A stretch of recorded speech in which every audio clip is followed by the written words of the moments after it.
প্রচন্ড শীতের রাত, উনি সফরে বেরিয়েছেন হাদিস কালেকশনের জন্য। উনি মাগরিবের নামাজ, এশারের নামাজ পড়ে একটা মসজিদে শুয়ে পড়লেন, আর শুয়ে শুয়ে হাদিস পড়তেছেন, আর মনে মনে ভাবলেন রাতটা মসজিদে কাটায় দেয়। কিন্তু দারোয়ান এসে বলে মসজিদে থাকতে পারবেন না, ওঠেন।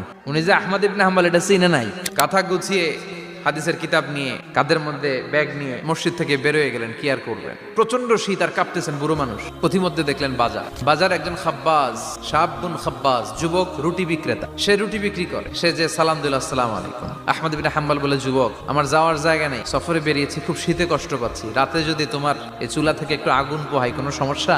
যুবক বলে, না না সমস্যা না, আহলান ওয়া সাহলান, বস আমদে, আসেন আসেন, আপনি আগুন পোহাইলে আমার সমস্যা কি? আল্লাহ শুকরিয়া করে উনি বসলেন আর আগুন পোহাচ্ছেন। আর খেয়াল করলেন যুবক রুটি বানায় আর পরে আস্তাগফিরুল্লাহ, রুটির দলা বানায় পরে আস্তাগফিরুল্লাহ, খামির বানায় আর পরে আস্তাগফিরুল্লাহ, খালি এইটাই পড়তেছে। ইমাম আহমদ ইবনে হাম্বল তো অবাক, কিরে এটা আবার কেমন যুবক, খালি আস্তাগফিরুল্লাহ। উনি প্রশ্ন করলেন, যুবক ঘটনা কি?